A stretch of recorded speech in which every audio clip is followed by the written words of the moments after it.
Hello, hello, hello, everybody. Greetings, greetings.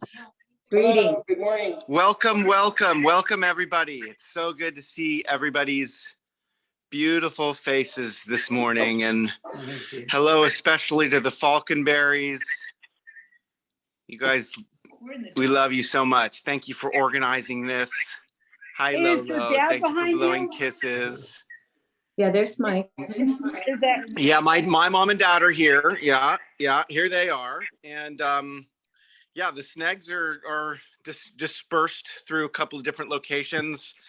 I'm here in Santa Cruz. My parents are here, Mike and Nina. Oh, nice. And my wife and son, and Aaron is here, or Aaron is on Kauai, and Chelsea, there you are. And so we're all gathered here, and so good to see everybody. And I'm very honored that the family is, and Nicola, hi, and very honored that the family has asked me to MC. It's really super special, and in honor of Michael. And that's why we're here, to celebrate Michael's life and to share remembrances. And so without further ado, I'm going to pull up my notes and get our agenda straightened out, and then we will proceed. Thank you. Can they hear us, Mark? Yeah, they can hear us. Yeah. Mikey, what's happening? Where's Mikey? Hey, Mike.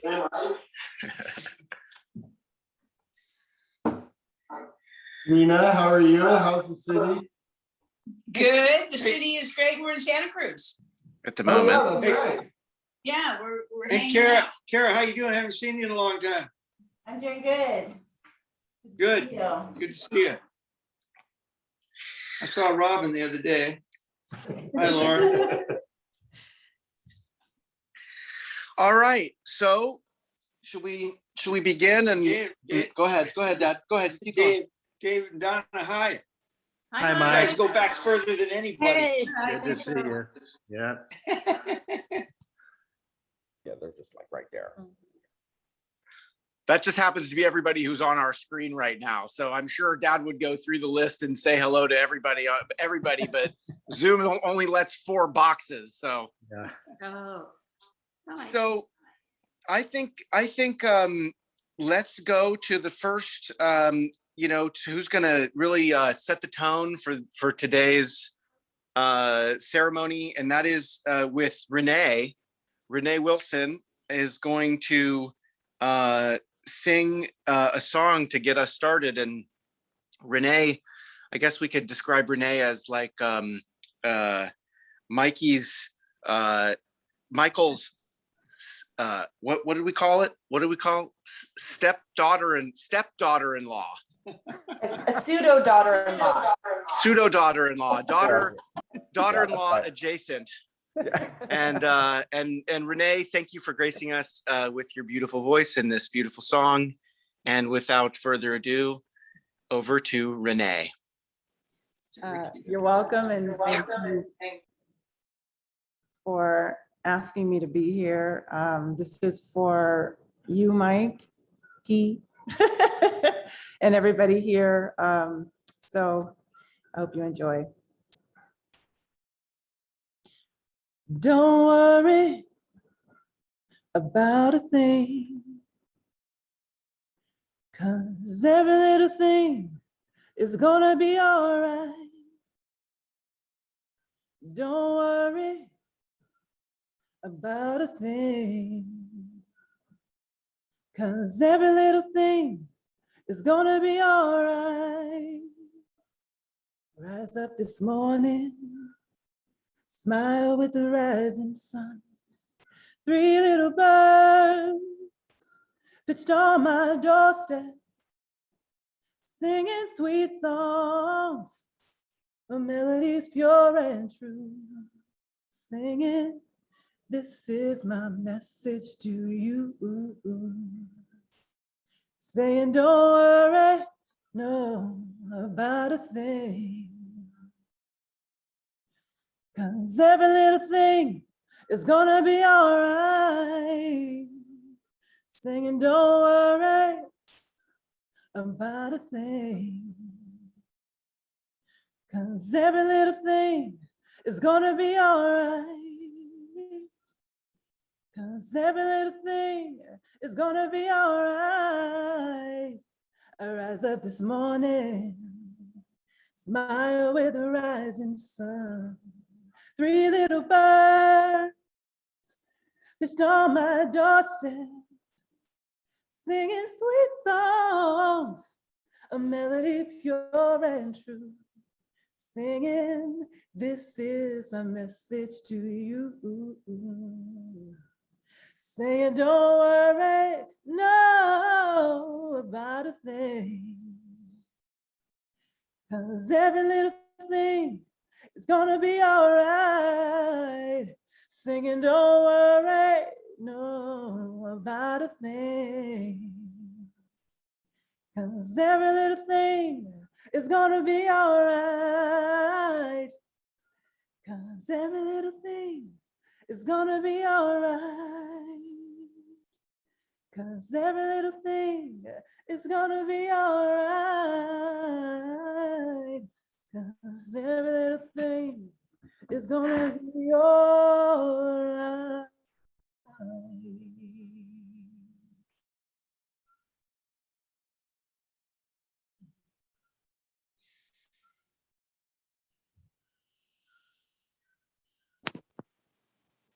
Thank you, Renee. You're welcome. Thank you.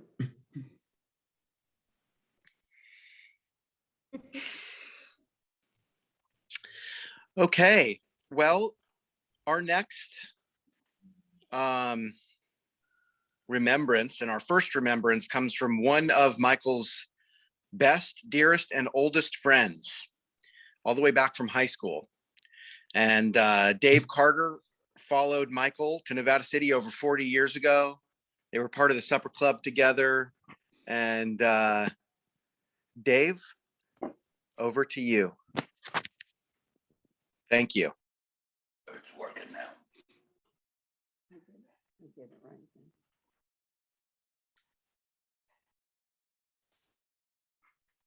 You can see me. I can't hear Dave though. Thought I was unmuted. Okay. Morning, everybody. I thank all the Faulkenberry kids for inviting me to share a few memories of Michael. Back in our formative years, we first met in 9th grade more than 60 years ago. We walked to school together. We were 14 years old. Mike had moved to Buena Park from Whittier, where he was born. And I was soon to meet several of his friends from Whittier, and some became lifelong friends. He introduced me to characters like Chunky and Rash and Weasel and Sleep and a few other guys. And maybe even Sleep is with us here today. I hope he is. In 9th grade and throughout high school, Mike was also known as Mike Hill. He took up the name Hill because he thought that his mother's boyfriend, Bill Hill, was going to adopt him. And that didn't work out. So he went back to being Faulkenberry. And looking back, who would want to be a Hill when you could be a Faulkenberry? We became good buddies in 9th grade. Along with Bill Bernhardt and Steve Francis, we became known as the Unholy Four. That was a name given to us by one of our teachers in 9th grade, Mr. Bordston. As we moved into high school, it was a time that surfing was coming upon the scene, and we spent our summer days at the beach. We hooked up with Chris and Craig Fowler, Ed and Tom Pretzer, Tim Birds, and other kids in the neighborhood who loved the beach. We hung out at Bill's, which was located at Lifeguard Tower number 17 in Huntington Beach at the end of Beach Boulevard. In 10th grade, we went to Western High School. There was the jock crowd, the Soch crowd, that's the social crowd, and us. We were the surf crowd. And soon after, Michael started to become a car guy. He was probably still 16 when he got his Ford Woody. He had a 1950 Ford Woody, and it was one of the coolest surf wagons in the school.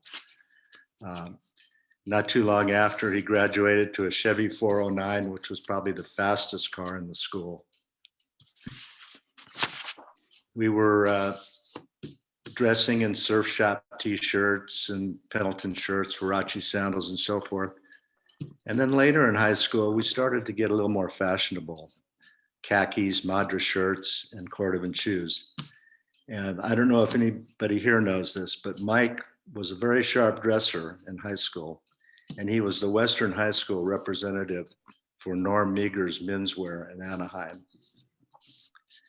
We graduated in 1964. I remember him working at a gas station in Huntington Beach before he joined the Air Force. He spent a good part of his Air Force tour as a cook at March Air Force Base, which was only about an hour away.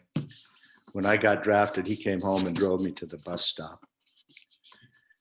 We always stayed in touch. He was living in Nevada City in 1974 and stayed with Donna and me in Fullerton when we went to our 10-year high school reunion. 1 year later, because of him, we moved to Nevada City, our home for the past 47 years. We went back down south for our 20 and 30-year reunions. Now, our supper club group began in the mid-'80s, and it carried on with monthly dinners or getaways for more than 20 years. Michael, the Air Force trained cook, always had a hand in our excellent dinners. Our original supper club group included Mike and Marilyn, Jim and Nancy Robinson, Lonnie and Tom Lott, and Donna and me. The main rule we had was that no kids would be allowed except at the Christmas dinners of the supper club.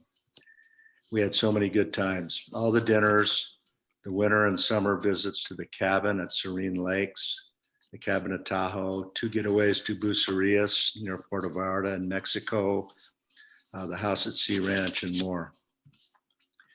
I'm glad that near the end, Michael got to return to the Pacific Ocean and breathe the salt air that he enjoyed as a kid. He and Pamela took a trip to Brookings, Oregon this summer. So, Michael, rest in peace. Love you. Thank you, everybody.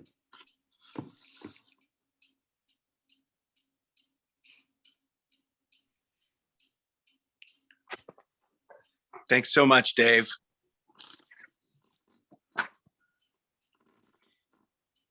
I didn't realize that's a new. I didn't realize that he had the Woody and then the Chevy 409, and that he was a super sharp dresser in high school. That's good. It's good to have some extra perspective from back in those days. Thanks so much.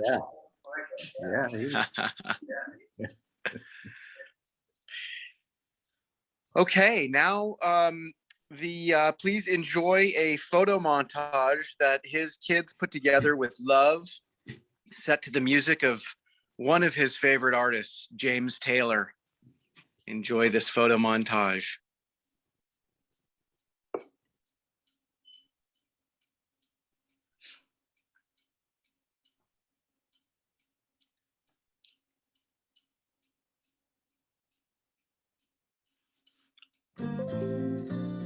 You can play the game and you can act out the part, though you know it wasn't written for you. But tell me, how can you stand there with your broken heart, ashamed of playing the fool? But one thing can lead to another. It doesn't take any sacrifice. Oh, father and mother, sister and brother, if it feels nice, don't think twice. Just shower the people you love with love. Show them the way that you feel. Things are gonna work out fine if you only will. Do as I say. Shower the people you love with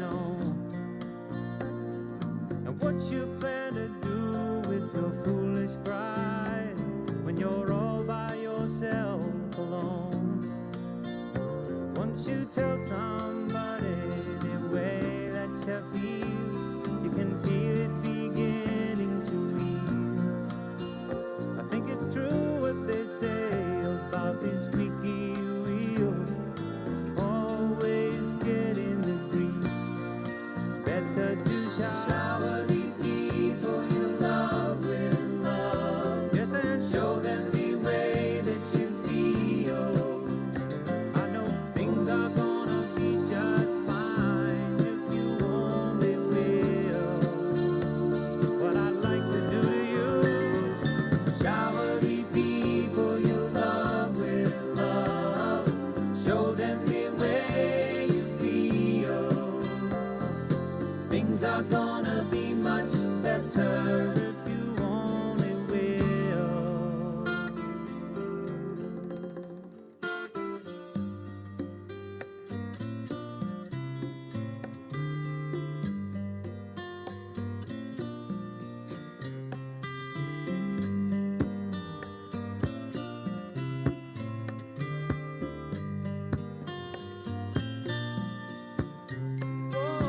Shower the people you love with love. Yeah, show them the way that you feel. Shower the people you love with love. Show them the way that you feel. Shower the people you'll feel better right away with love. Show them the way that you feel. Sell your pride. Shower the people you love with love. And I say, show them the way that you feel. They say it never shower the people you love with love. They say the rain must fall. Just like a pouring rain. People you love with love. Make it rain. Show them the way that you feel. Make it rain. Shower the people you love with love. The sunshine. Oh, yes, make it rain. Shower the people you love with love. The sunshine. Show them the way that you feel. Right here. Shower the people you love with everybody. Show them the way that you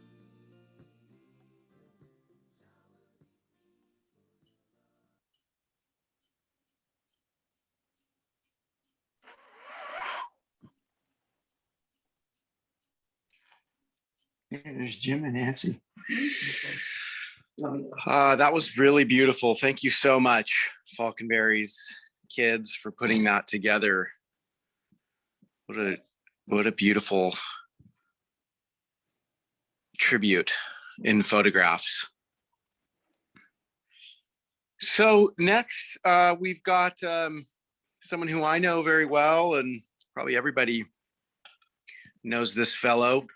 My dad, Mike Snag, is going to say some words, and I was just reflecting on how Dave Carter is Michael is who brought Dave Carter to Nevada City, and Michael is also who brought my dad to Nevada City. So Michael was a really magnetic person and a big Nevada City booster. So Dad, we're going to set you up so you can talk a little bit. Where am I? Hang on just a second.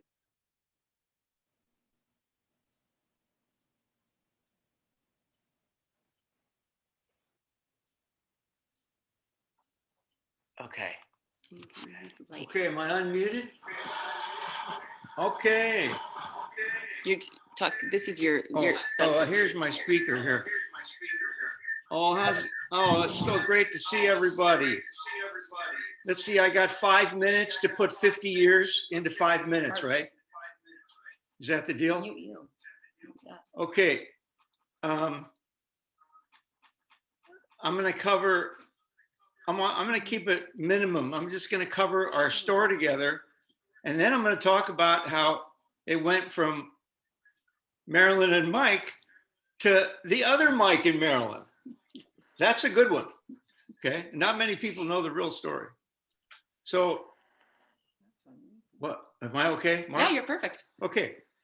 So first it started, I was living in Santa Cruz and I took a meditation class at Cabrillo College, and my neighbor was in this thing called SRF, Self-Realization Fellowship. It's a yoga thing, yoga meditation. So we got to, talk and be friends. And he says, hey, I got this friend living up at Ananda. He just started this health food store. His name is Mike Faulkenberry. I go, what's an Onda? It's an extension of SRF. I go, hey, but you know, Mike is good at food, but he doesn't really know how to do business. I go, okay, well, let's go see him. So Marilyn and I drove up to see Michael and Rachel. And then I scoped out the scene for a couple of days. We had a great time together. It was, you know, a cosmic thing.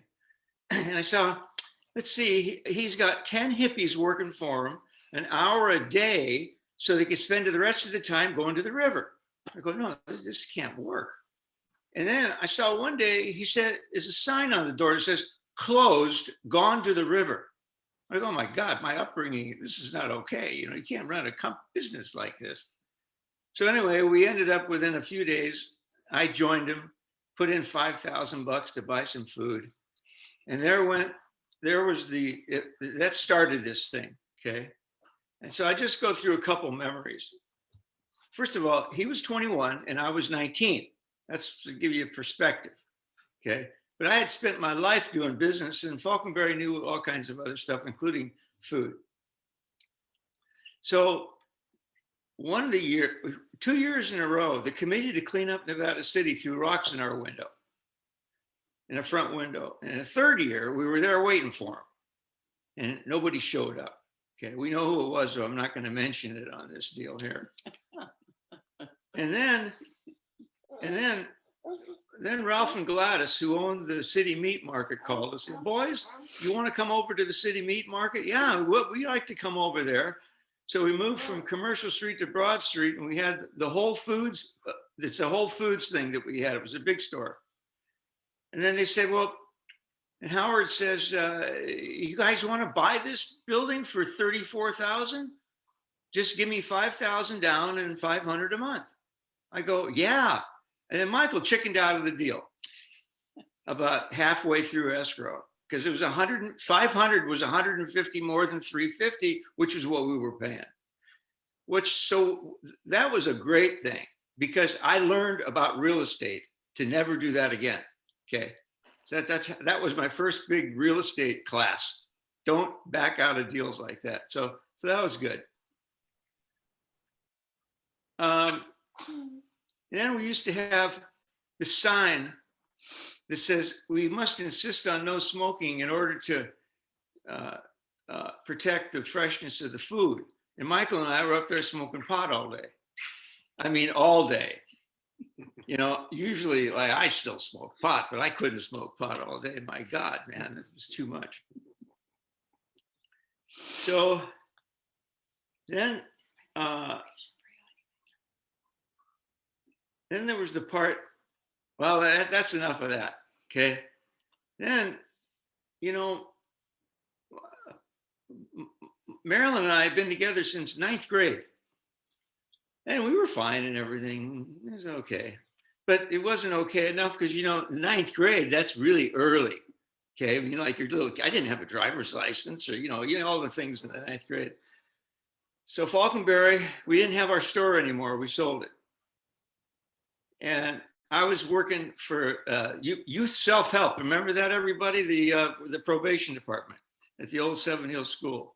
Michael and I were standing in front, and I go, Michael, I'm leaving because it's not happening anymore. So I said, I got a great idea. Why don't you take over? Because I would like, oh, by the way, we had Robin, who was 6 months old, a detail. And so I said, you know, if anybody's going to be, there's Robin right there, everybody's going to be with my daughter, I'd rather be you than some schmuck I don't even know. So you do it, you take over, I'm leaving right now. So I packed my bags and I left. And I went to, basically, I went to Hawaii, then Israel, where I met Nina. By the time I met Nina, they figured out how to get it together. And then, you know, it all worked out fine. They had 3 kids the same age as Nina. Nina and I had 3 kids the same time. So Nina and I come back to Nevada City from Israel, but she's from San Diego, Berkeley, actually. And we come back, and I said to Nina, look, I'm looking for, I said, before, this was in Israel. When I met Nina, I was living on a kibbutz. Hey, look, Nina, I'm looking for somebody to come back to Nevada City and live harmoniously with my family there, which is my daughter and Faulkenberry. And so she said, well, yeah, I'll give it a try. So here we cruise back into Grass Valley, Nina and I, okay? And then there's all the people and, you know, Marilyn and, you know, everybody. Marilyn was always an extremely close friend of mine. As a matter of fact, you know, one of the things I remember, which was funny as hell, we were all sitting around in the living room and Marilyn starts breastfeeding Aaron. Yeah, yeah. That happened a couple times. It was nice, very natural. And then what? Keep going. That's funny. So, you know, so Marilyn and I were very close until she died. I mean, you know, all the time. What was a funny thing is that the schools didn't quite know what was happening in Nevada City because between us, we had, let's see, 7 kids. And the kids were going in and out of the houses all the time, you know, and nobody could quite tell who was who. And the schools didn't know who was who and who was with which parents. They got all mixed up. But, you know, it finally worked out and everything like that. It worked out okay. So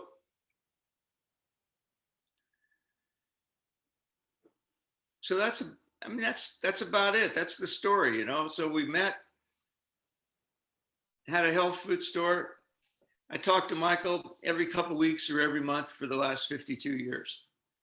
We've been close ever since. I probably left out a lot of different stuff, but you know, it gives you the idea of, well, actually, Marilyn and I were the happiest unmarried couple there was. That's another thing that was very good. I don't know anybody like this. And I got to tell you one more story about the store. And Michael and I used to chase after some of the women who used to come in there. The nice looking women, you know, would come in and shop and we'd fight for who was going to go wait on them. And Joanne Cragen was one of them. Joanne right there. Didn't you make sprouts? What did you do? You made sprouts.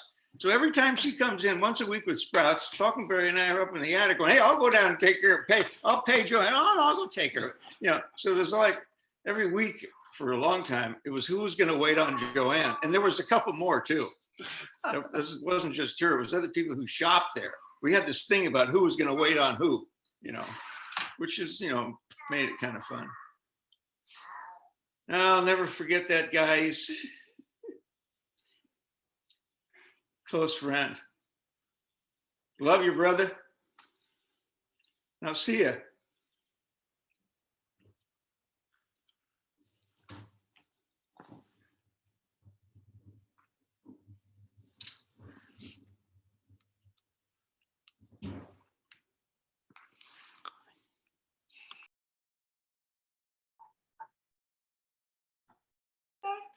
Thanks, Dad.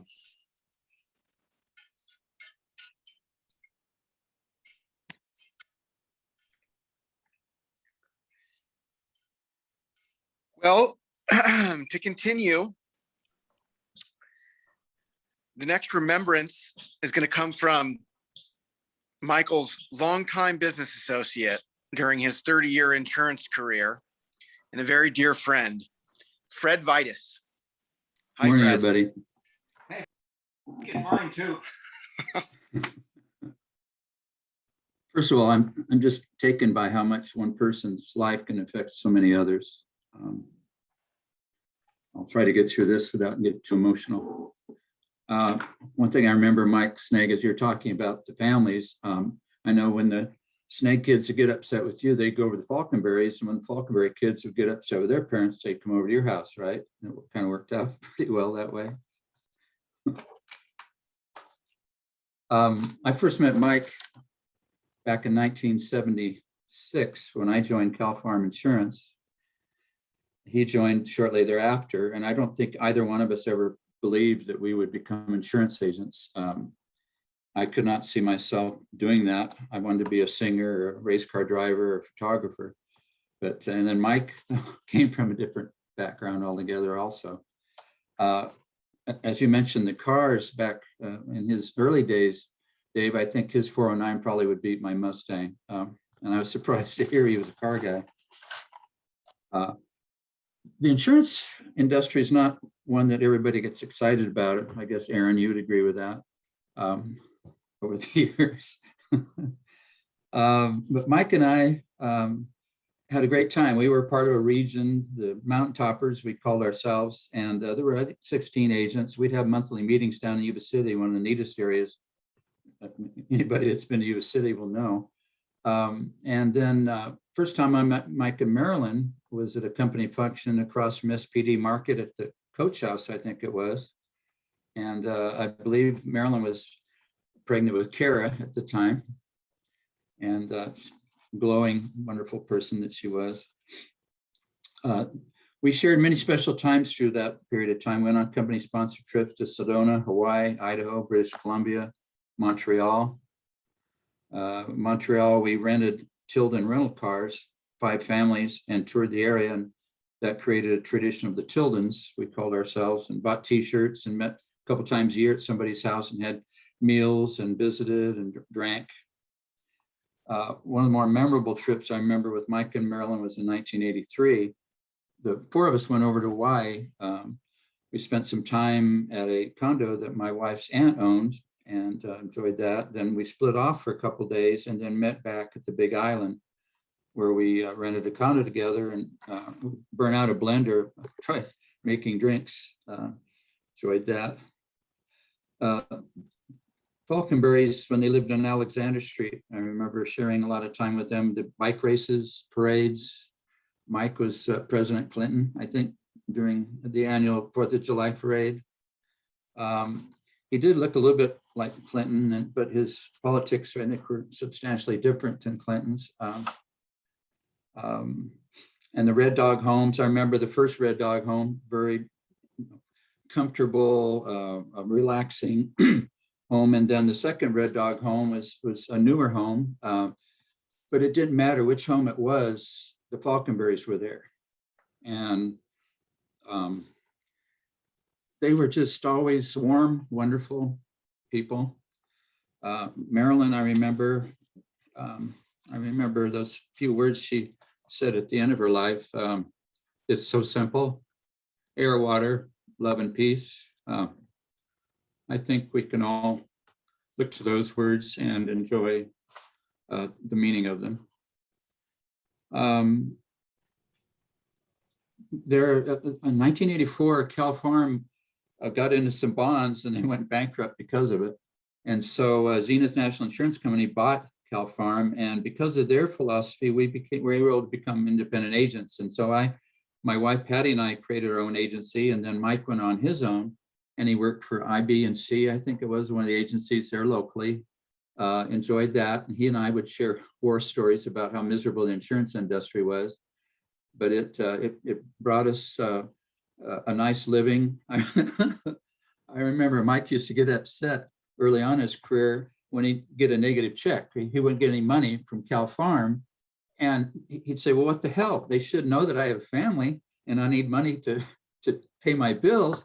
And so he'd call the regional manager, and the regional manager would be convinced to call the financial service department and issue a check in advance of next year's commission or next month's commissions. And that worked out for Mike pretty well. James Taylor is also my favorite singer. Mike was not your typical insurance agent. He could smoke weed all day long and sell life insurance to a family that night, and they would feel very comfortable that they were buying from a great insurance agent, and they were. I tried it a couple of times and it didn't work for me. Anyway, I look at Mike and Marilyn and Robin and Nicola and Kara and Mike Jr. And because of them, my life has been enriched. And because of them, I met so many other nice people that I'm looking at today, the Hex and Nicola and Carter's. Anyway, I just want to thank everybody for allowing me to be part of the family. Thanks.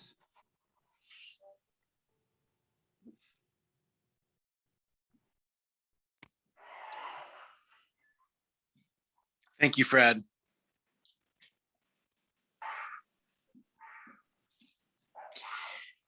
Next, we're really fortunate to have Michael's daughter, his youngest daughter, the baby, Chelsea.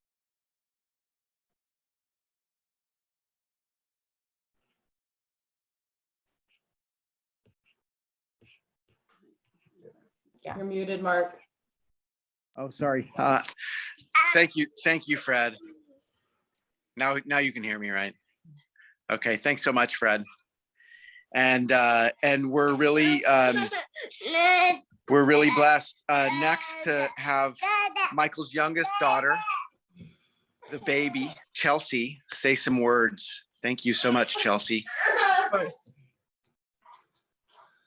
All right, so I just jotted a few things down that reminded me of my dad.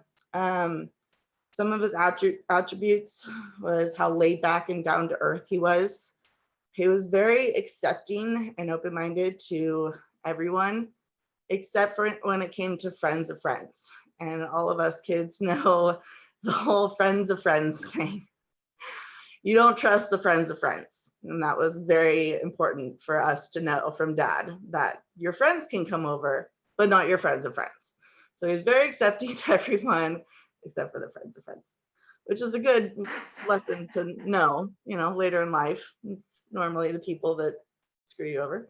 And how much he valued his family and friendships. I mean, even when it was his last days, I was blown away with how many friends wanted to come see him. I'm like, Dad, your age, normally your friend group gets smaller, and his did, but it got better. Yes. So he definitely valued friendship and family to a very high extent. When he met my husband, I wanted to say this about the whole accepting thing. So he was my boyfriend at the time. He's meeting the dad and goes in and he's like, nice to meet you. Dad's all, we hug around here, brother.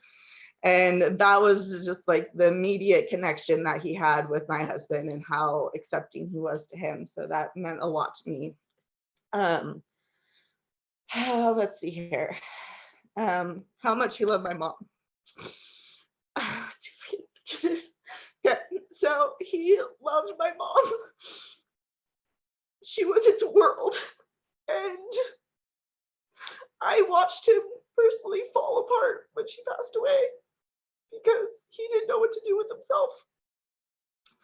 I watched him go through some real low lows in that time. But what really stuck with me was his strength and his courage to live life again. And he even found new love, which is just amazing. It's incredible, the strength that he had. He went through some down times for sure, and he just got right back up. And that taught me so much just in life when things knock you down and you feel like you can't go on any longer. You can. And his strength is definitely something that I looked up to, still do. He was always there for his family. He was the person that I could call up anytime, especially after my mom passed away. I actually didn't have a bond with my dad like I did with my mom until my mom passed away, and my dad and I, we talk about how everything happened for a reason, how we wouldn't have this bond, the trips that we went on, just him and I, if mom was still around. So he just tend to show me the silver lining in everything. And that's what he was really good at, staying positive. He was the best encourager. He never judged. When I went through my very low time in my life, he never judged me. And I'm sure you can all say the same thing. He was always there, always finding the positive and just never closed it off just because he didn't agree with what was happening. Another thing I wanted to bring up is me and him getting tattoos together. We got memorial tattoos for my mom, which she probably would hate. And it was his first tattoo at 72, I think he was. And it was the funniest thing seeing him get that tattoo and walk out like, oh yeah, I'm a cool guy now. And like, it was just the funniest thing. And he would show it off to everyone. And then after that, I swear I created a monster. He got more and more tattoos. And I'm like, oh my gosh, what did I do? But he loved to express his symbolism and everything that he believed in into those tattoos. So that was something that we bonded over. At the rest of my family would probably be like, yeah, well, you're the one that has the tattoos, so you're the one that got him into that. But he loved it, and it was a really good thing that we had together. And then I just wanted to close in saying that it's really hard to be sad at times because he's with the love of his life again. And that to me is a huge blessing. I know that he's been waiting for that for 13 years. So it's good. It's good. He's not in pain anymore. Doesn't have this body that, I mean, it's like he just was so young in his mind and heart, and then his body just failed him. So I'm glad that he's free and with my mom again, his love, and he will be very missed. Oh, one more thing I wanted to add was going to the grocery store with him, which was an adventure in itself, because literally we had to stop every other person and talk to them. And it was like, oh my gosh, this grocery trip is going to last forever. But I always went with him because he would get me the sugar cereal that my mom wouldn't allow. So. Thanks, guys.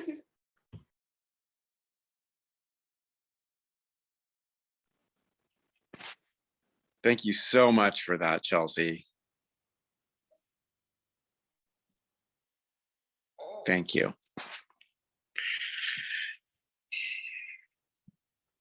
Well, next, Michael served in the military. He was a second generation Air Force veteran, and he was a veteran of the Vietnam War.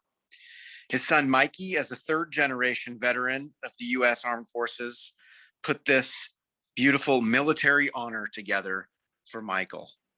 And now we'll play that.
Thank you so much for putting that together. That was really moving.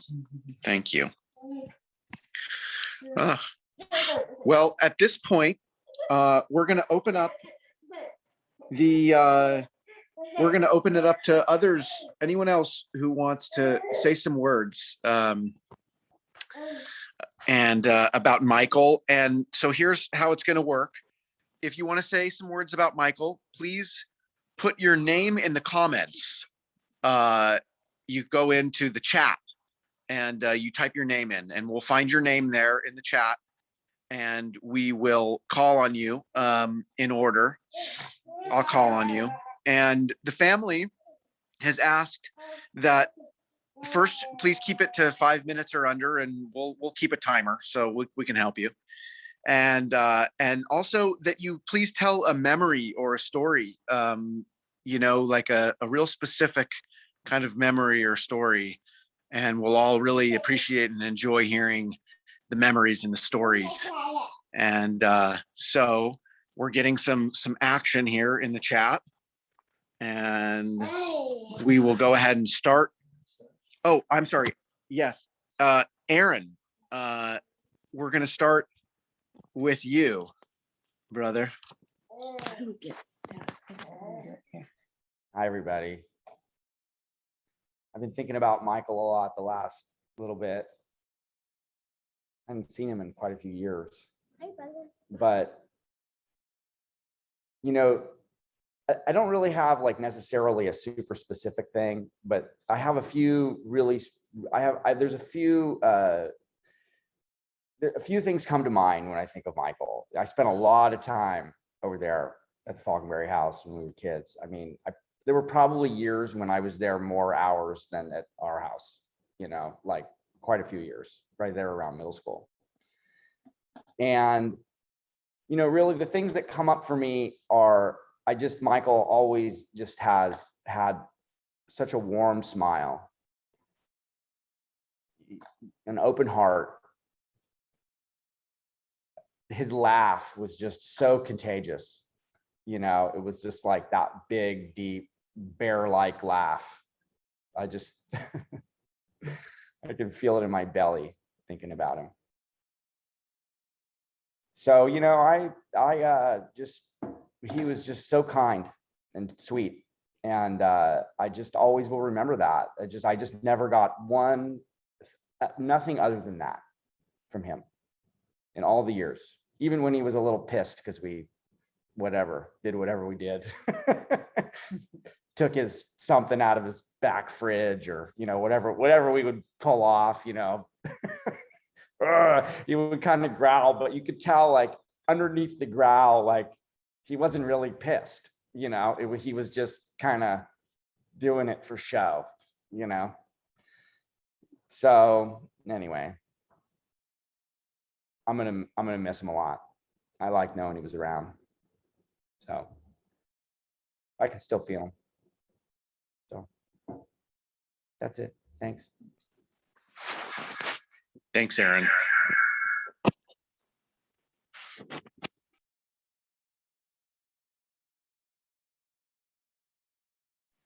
Thank you. All right. Now we're going to go to Pamela. Pamela, are you there?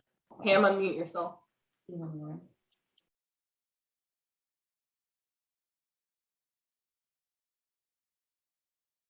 Unmute. Can you hear me now? Pamela, there we go. Yeah. Hi, everybody. Well, as most of you know, I had the pleasure of spending the last 5 or so years with Michael. And I want to echo all of Aaron's words. That's how I experienced Michael.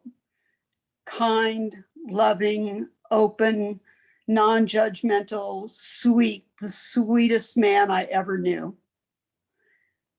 So just one funny story comes to my mind when I remember Michael and I did laugh a lot in our relationship. But one time we got home from dinner, and it was about 6:30. Can you hear me, Aaron? Can you hear me? Yeah. Oh, okay. I get you guys mixed up. So anyway, we got home from dinner and Michael says, he's driving his truck and he says, you want to see how close I can get to the garage without touching it? Well, do I need to say more? He hit the accelerator instead of the brake and crashed in and crumbled the garage door and the side that supported it. I had no words. I couldn't speak to Michael for a while. I just got out of the truck, went in the house. I said, now's not a good time for conversation. Anyway, he was a love. He was a doll. He was the sweetest, sweetest human being. And I got very lucky. I got very lucky to spend 5 years with that dear soul. I miss him. Thank you. Thank you. Thank you, Pamela.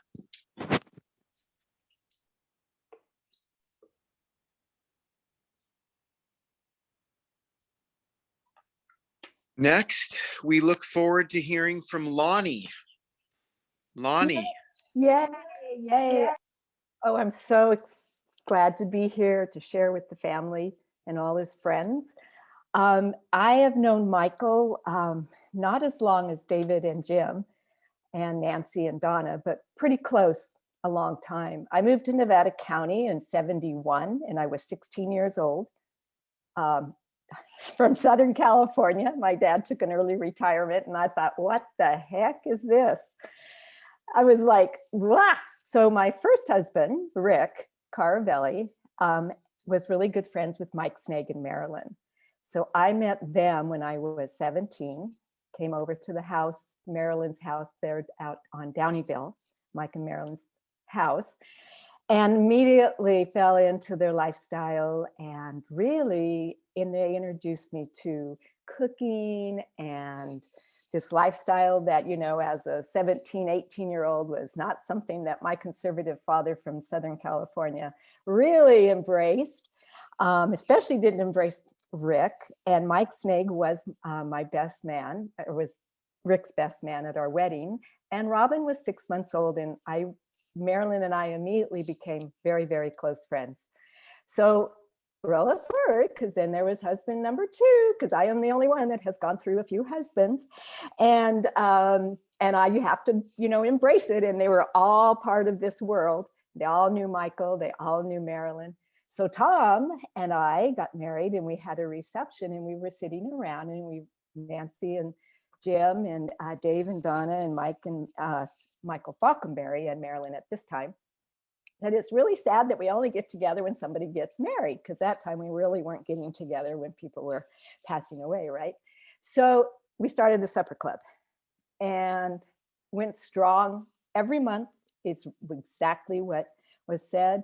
The part that was left out was that we always had to bring, if you hosted it, you had to bring a game. You were in charge of entertainment. So we have had charades and we've played all kinds of card games. We dressed up at Halloween and played miniature golf inside the house. And some games we don't even want to tell you about because we're just like, oh my God, we had a ball. And the girls always beat the guys because the guys smoked way too much pot and just couldn't even function. But supper club was dearly part of my life. And Michael and I bonded, we laughed. Marilyn, of course, was my best friend. And when we lost Marilyn, it was devastating to me too. So Chelsea, my heart goes out to you. We also went through births, we went through weddings, we went through some divorces, and then I got married again. And Michael never embraced John. John is not here today because he came over and I introduced him to Supper Club, and basically they were pissed because I moved to Phoenix, and it was because of John. But anyways, when I moved, and I wish everybody could see this, and if I ever see you guys in person, you know, haul it out to Grass Valley. But Supper Club made this huge collage of pictures, and I have it in my bedroom, and I look at it every single day, and it makes me cry, it makes me laugh. So, you know, really, I'm gonna miss Michael as much as I miss Marilyn. And thank you, Faulkenberries and Snags, for putting this together. I feel so blessed that I can be part of it. So thank you.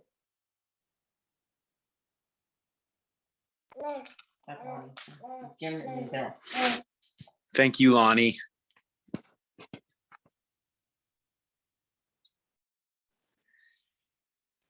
Next, we look forward to hearing from Jim. Jim, thank you. Sorry, I had him muted. Can you hear me? We can hear you. Oh, okay. I don't know what I'm gonna say. I just thought I better say something.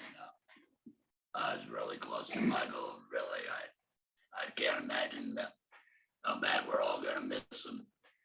Well, I think one of my best memories of Michael is watching him come. We'd be playing golf at the cow pasture out there. I gotta remember the name of it now, but what was it? Something Valley, yeah. Well, And seeing Michael running down the hill, golf clubs flying everywhere, trying to get there on time. None of us were ever on time, but we all had a couple of Hooters in our pocket and had a good round no matter what. It was more a kind of golf where we called it hit till you're happy, and took a lot of balls. You found a lot of balls and lost a lot of balls, but everything I did with Michael was always whatever was fun. So I'm gonna miss him. I know we all are. And Tell the Christmas tree. oh yeah, when I first moved up here, we needed a Christmas tree. It was Christmas time, and Michael had a motorcycle at the time, and No money. no money. No, I never bought a Christmas tree until we moved down here. You have to buy them here.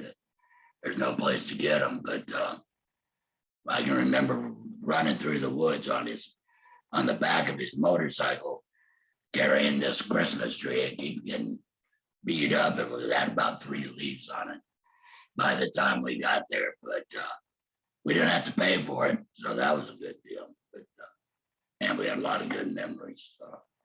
I'm sure everybody does. Thanks for listening to me, and we're sure gonna miss him. Love him. Adios. Adios. Thanks so much, Jim. Thank you. Okay, I think that our next and our final remembrance is going to come from Bill Heck. Hi, Bill. Thanks so much. Thank you. Well, I was a young man when I met Michael. We just started to raise family. And I lived at 324 Alexander. Lonnie moved in there after me, I think. And I used to be able to see Michael sitting on his back porch through the trees, the willow trees that went along the creek. And I saw him out there sitting one day. And of course, I'm a new guy in town and a teacher at that. And I looked over there and I thought, I think he might be smoking a joint just because the way, or he might be smoking a cigarette, but it looks like a joint. And so I talked to my wife, Patty, and she, of course, got to know Marilyn way before I got to know Michael. And it wasn't too long before Patty came back to me with a little ounce of pot. And she said, oh yeah, he smokes pot. And it was at that point that I had enough nerve to go over and introduce myself to him. and I'm pretty shy and not real outgoing, and he was the exact opposite. And everybody has talked about his warmth and his acceptance. Well, he accepted me. And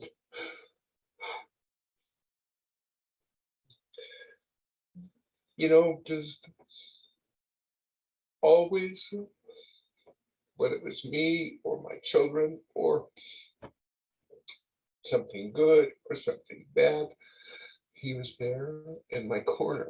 I got to watch him from 324 Alexander. And then when we moved across the street, and I'm just going to finish with this, he gave me a wrath of shit because I didn't have a case of beer for the guys that were helping me move from 324 to 327 Alexander Street. So I had to stop and interrupt the move and go down and get beer to make Mike happy.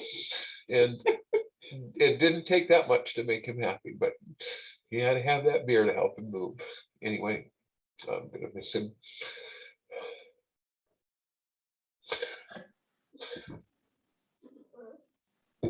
Thanks so much, Bill.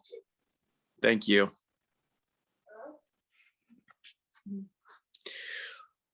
Well, thankfully we have we've got a couple more remembrances, and next we're going to hear from Christy. Christy, thank you.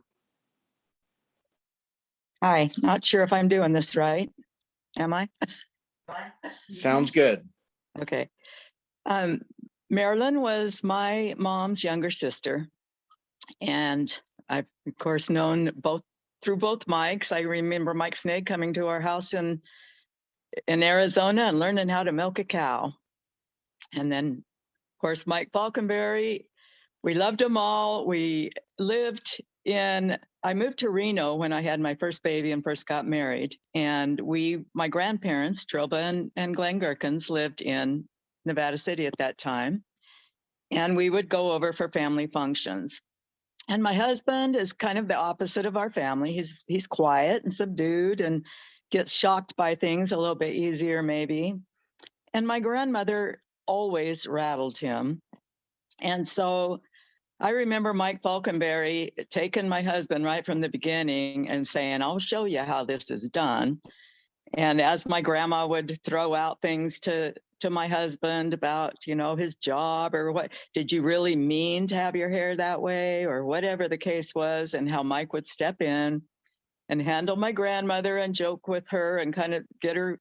My husband from that point on always wanted to know when we got together for any family functions at all, always wanted to know if Michael was going to be there. If Michael was going to be there, it would be okay.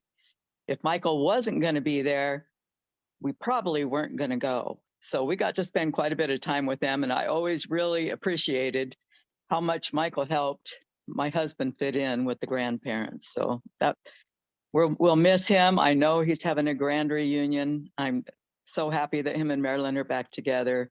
And I love all my little cousin friends over there. So that's all I wanted to share for right now. Thank you. Thank you, Christy. Thanks so much.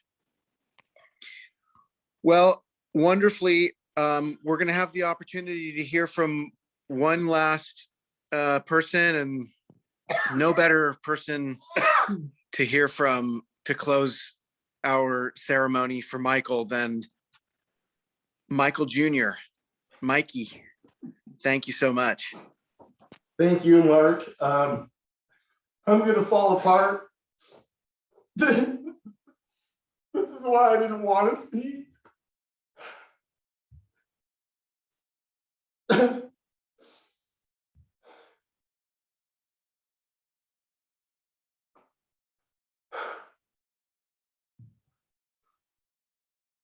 My dad was my best friend, and he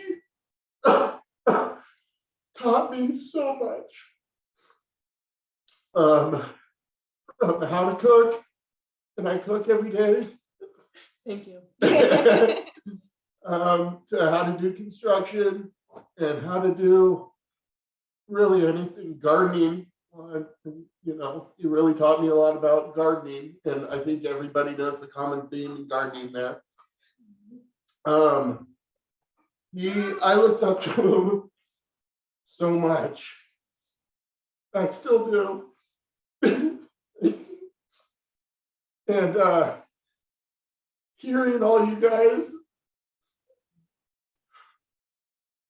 talk about him and all the stuff that we already knew, and his heart, and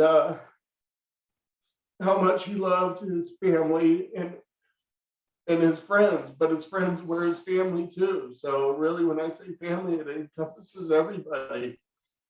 Robin and I were there for the last month. Robin's been there for the last 9 years, but he was, even to the end, he was happy. He was the same person. He was looking at the bright side. He was, you know, communicating with us what his wants were and what he wanted us to do and as a family. And it actually rekindled a lot of love that we have as a family that we haven't seen in a while. And I know that he is in a better place than where he was, especially towards the end.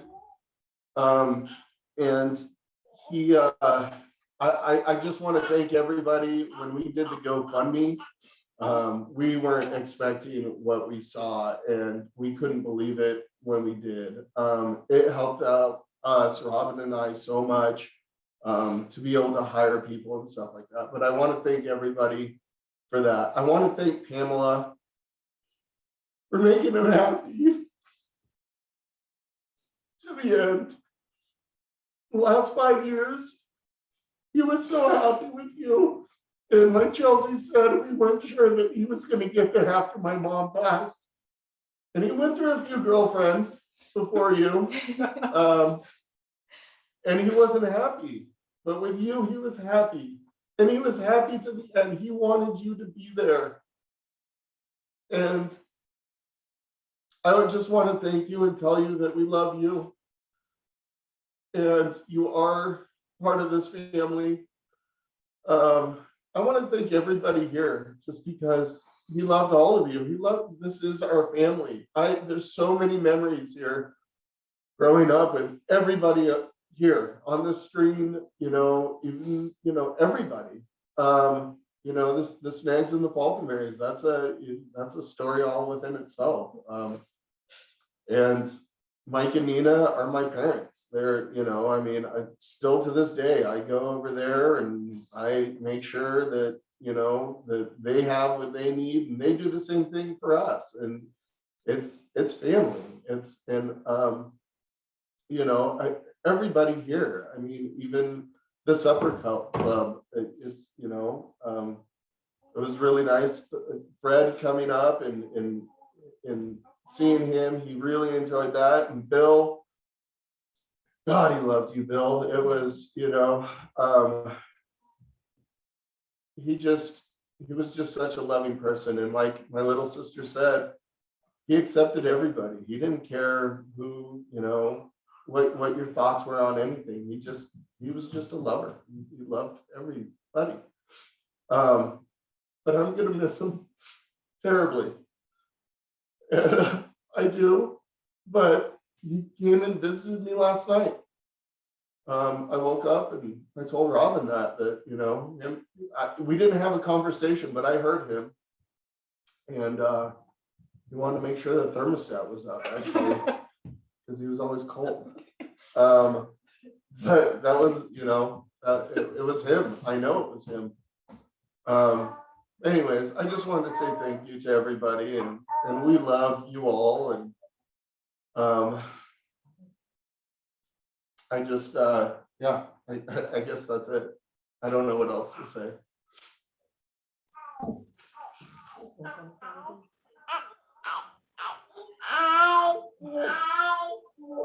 Thank you so much, brother. Thank you so much. And thank you all. Thank you guys so much for putting this together. And, you know, such an opportunity for everybody here who are friends and family to reconnect. And thanks to Michael for this opportunity to be here together and to see everybody and to remember and to just be filled with love and appreciation. And so thank you so much, you guys, and to everybody. And I just want to see if there's any other family member who wants to say anything before we close.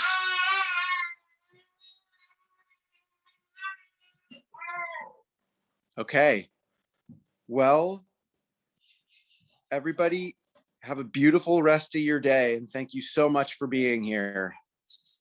And thank you again to Michael. We love you so much.